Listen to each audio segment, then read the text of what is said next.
সপ্তাহে একটা দিন হলেও আমার শুটকি খাওয়া চাই। আজকে খুব ঝাল ঝাল করে লইট্টা শুটকি ভুনা করেছি। অনেক আপুরাই বলে লইট্টা শুটকিটা ভুনা করার পরে ভিতরে তেল মশলা ঢুকতে চায় না। আমি যে কাজটা করি সেটা হচ্ছে শুটকিগুলোকে প্রথমে আমি কাটা ছাড়িয়ে টুকরো করে কেটে নিয়ে গরম পানি দিয়ে 30 মিনিট ঢেকে রেখে দেই। এতে করে শুটকির গা থেকে পিছলা ভাব বের হয়ে যায় আর একদম নরম হয়ে যায়। এরপর পানি দিয়ে ভালো করে পরিষ্কার করে নেই। আজকে সরিষা আর সয়াবিন তেল দুইটা দিয়েই লটকে শুটকি ভুনা করেছি। গরম তেলে দিয়ে দিচ্ছি পেঁয়াজ কুচি আর বেশ কিছুটা রসুন কুচি। পেঁয়াজ রসুনটা একটু নরম হয়ে আসলে এ পর্যায়ে আমি ধুয়ে রাখা শুটকিগুলো দিয়ে দিচ্ছি।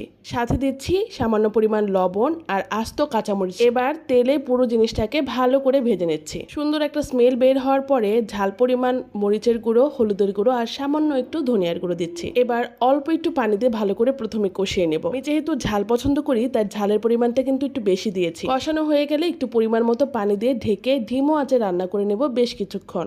এরপরে একদম ভুনা ভুনা করে